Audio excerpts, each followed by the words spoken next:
po dyan ang bidding process itself. Ano pong number ang bidding process? 1, 2, 3, or 4? Number? Ano pong number ang bidding process? 1, 2, 3, or 4? 3, very good. And 3 is just 1/4 of the whole process. Ano po kaya yung mas malaking portion ng procurement paradigm natin? It is numbers 1 and 2. Because numbers 1 and 2 all connect to planning. Tuhan niyo po? So, anong ibig sabihin nito? Pagtuunan po natin ng pansin ng pagpaplano, dahil yung pong bidding should be easy enough. The rules are there, the modalities are there, especially under the new law. What is often problematic would be the lack of planning. Because procurement isn't just number 3. Tama po ba? Procurement is the whole paradigm, but more importantly, numbers 1 and 2. Because if you don't plan well, do you expect to receive good outputs at the end? Yes or no? No! Garbage in, di ba? Garbage out. Okay, next. Now, we now have 8 governing principles under the new law. 5 po dyan dati na. Enhanced transparency is luma na. Competitiveness is luma na. Efficiency po, luma na, pero na mga na-enhance yan.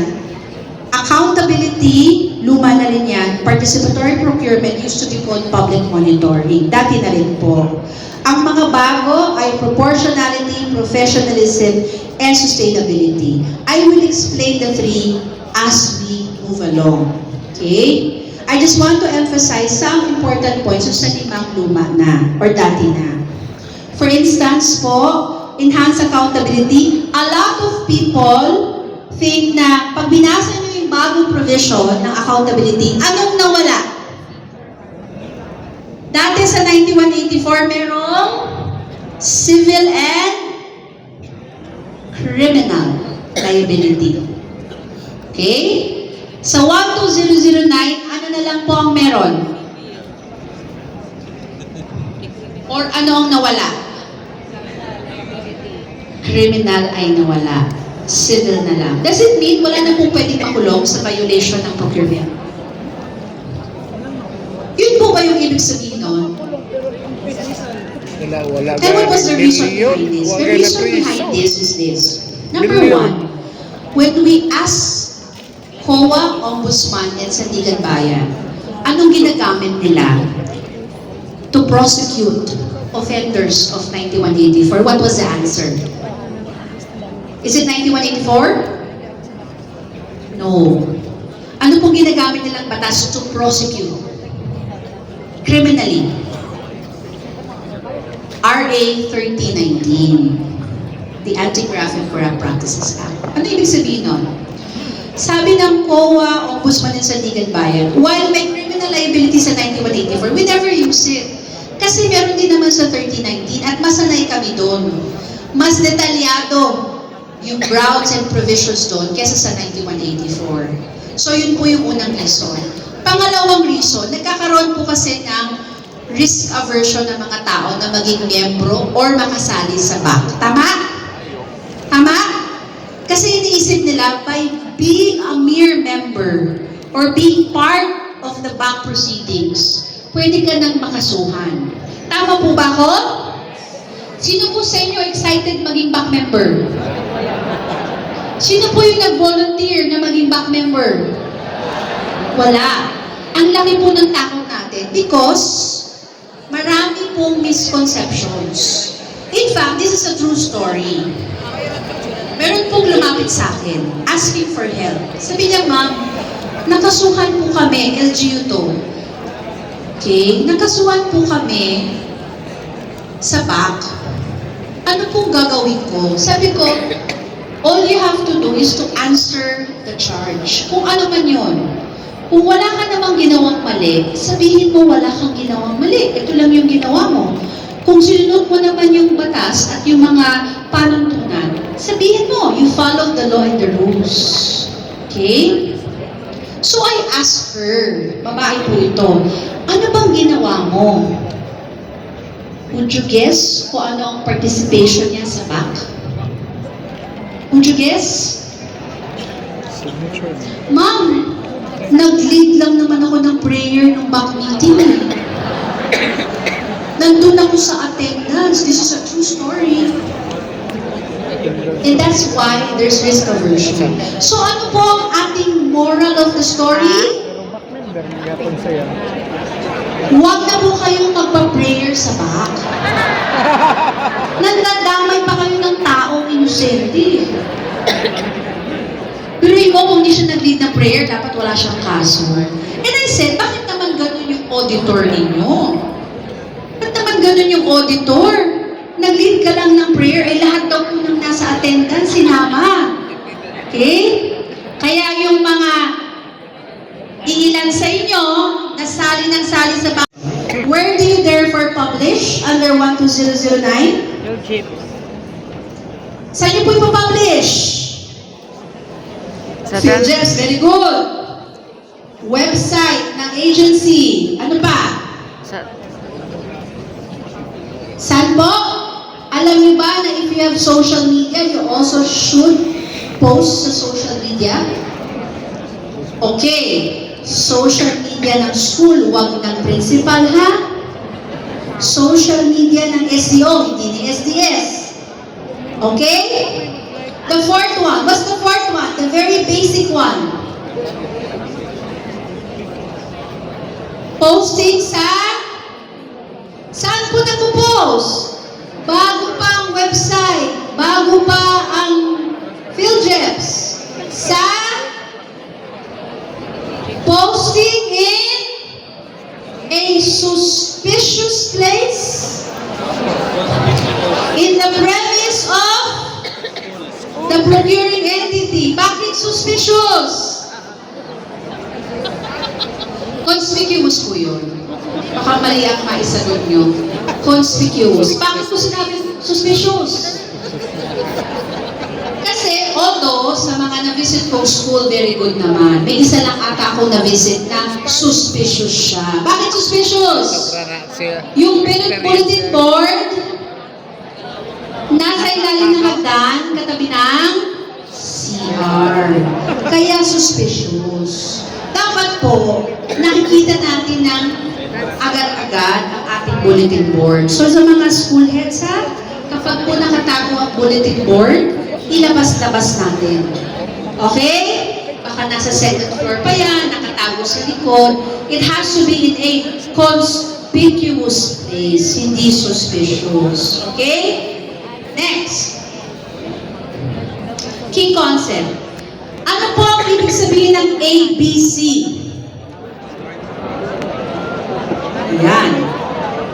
Ang ABC ba, or approved budget for the contract, ay yung amount na dinownload sa inyo? Yes or no? Okay. We will test it sa DepEd. Matetest natin ang konsepto ng ABC. Ang ABC ba, automatically, ay ang budget na dinownload sa inyo? Yes or no? No. Bakit? Ano yung importanteng mandatory gawin under 12009?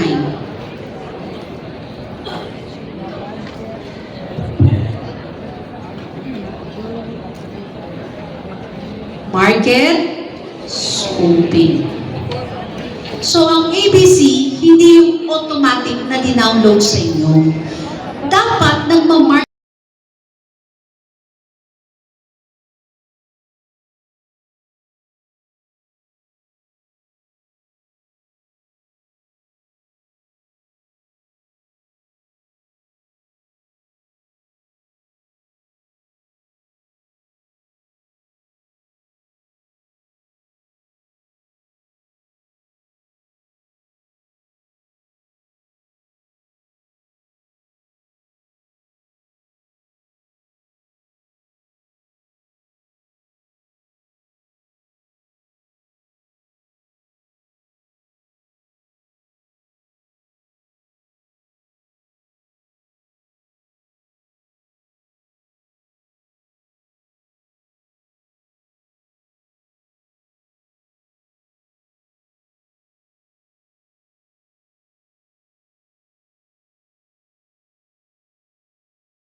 Ilang buwan ng maximum? Ilang buwan ng maximum sa mga procurement project natin? 90 calendar days. Yan. Ilang buwan? Hula kayo. Ilang buwan sa isang fiscal year? 12 months. As a rule, maximum procurement project period is 12 months. Kasi 12 months lang po ang isang fiscal year. At yan lamang po ang nakocover ng ating budget. Kuha nyo? You can never budget for 13 months. That is something you have to remember. You can only budget maximum of 12 months. Now, pwede ba tayong mag-multi-year? Pwede bang mag-multi-year? Yes! But you have to seek multi-year contractual authority. Okay po? Pwede bang mag-multi-year? Yes. Pero, kailangan, bago ka pa mag-start ng procurement mo, meron ka ng multi-year contractual authority. Now, question. Saan ba magandang mag-multi-year? Sa OPCR. Anong mga projects ang magandang i-multi-year? Guidelines para sa May naisip kayo? Oh. Ano Meron. po? Mga capital-intensive projects are advisable to be done in multi-year. Ano yung mga capital-intensive? Infrastructure projects. Ano naman ang hindi magandang mini-multi-year? So why am I doing this? Why am I sharing with you? Because when you start your procurement, while by default it's 1 year, you may decide to do it multi-year. And therefore, when you decide to do it multi-year, you have to seek for the MICA issuance prior to procurement. Ang magandang malaman ninyo, ano ba yung mga magandang multi-year? Ano naman ang hindi? Ang hindi magandang multi-year, pro tip, ay mga high obsolescence, volatile prices. Ano yung high obsolescence products? ICT. Hindi po siya suggested na multi-year contract dahil mabilis ang pagpapalit niya. Nowadays, it's about 3 months na lang po ang lifespan ng mga ICT products. Ibig sabihin, either nababago, na-enhance yung kanyang features, or bumababa ang presyo. So, hindi magandang multi-year. Yung mga volatile prices, particularly those that are heavily dependent on the prices of crude oil, yan po yung mga hindi magandang multi-year because may possibility walang sumali dahil nga po volatile. And number two, talo kayo in the long run. Ibig sabihin, tali kayo sa mahal na presyo while the price is going down. Kaya hindi po siya advisable na in multi-year. Later, we'll talk more about this. Next, market scoping. Alam niyo na po ba paano mag-market scoping? Yes or no? Dapat yes. Bakit dito walang sagot? Alam niyo na paano mag-market scoping? Yes. Meron pong form. You have to use the form. Do you have to use all types of market scoping activity? No. Depende Can pick sa... one. Okay? Kaya siya maraming form at kaya siya tinatawag na market scoping dahil po we are introducing this concept na hindi kailangan mag-quotation lang. Okay? What am I saying? What I've seen over the years, under 9184, is that bids and awards committee would often require 3 quotation, right? Have you experienced this? Ang back, mag-require ng 3 quotation. Pag walang 3 quotation, di tuloy. Tama? Even in the central office. Alam niyo ba na walang ganyan nakalagay sa procurement law? Even in 9184?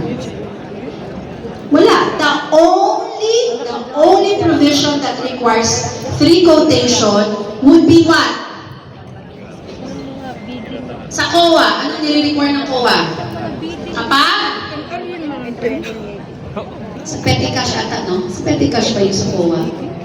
Kailangan may 3 quotation. Sa procurement, is only lease of venue that requires 3 quotations. Wala na po yan sa iba. Ang kailangan, mag-market study. Kaya po purposely namin, binago yung terminology. Ginawa namin market scoping. I personally chose the term. I personally wrote the provision on market scoping. Bakit? So alam niyo yung sisisihin niyo, ako pala. Bakit? Because when we talk about market study, ano iniisip niyo? 3 quotation. A market study is not 3 quotation. A proper market study can be 1 if talagang wala sa merkado. And that is why we've crafted the market scoping such that we change our mindset, especially the back, that market scoping can be a quotation, can be online, can be going into conferences and fora and looking at new products, new services. Okay? Somebody asked me, hindi ba mas safe ang 3 quotations? O sige, let's be honest. Safe ba ang 3 quotations? Sige nga. Magkaalaman na. Pag may gusto kayong venue, anong ginagawa nyo to achieve the 3 quotation? Chikra. Hahanap lang kayo ng mas mahal, di ba? Oh. Kaya 3 quotation is really not the proper market study. Kasi, madali siyang i-gain. That's what I've been telling COA. Sabi ko, yung 3 quotation nyo, useless yan. Kasi, in reality, practitioners simply get a higher quotation to compare against the one they want. So, it doesn't really achieve the purpose. So, instead of forcing the end users to get the 3 quotation, which they can easily gain, you really practice or you really train them to undertake the proper market scoping activity. And it can be varying forms. Another question, ang market scoping ay para lamang ba sa presyo?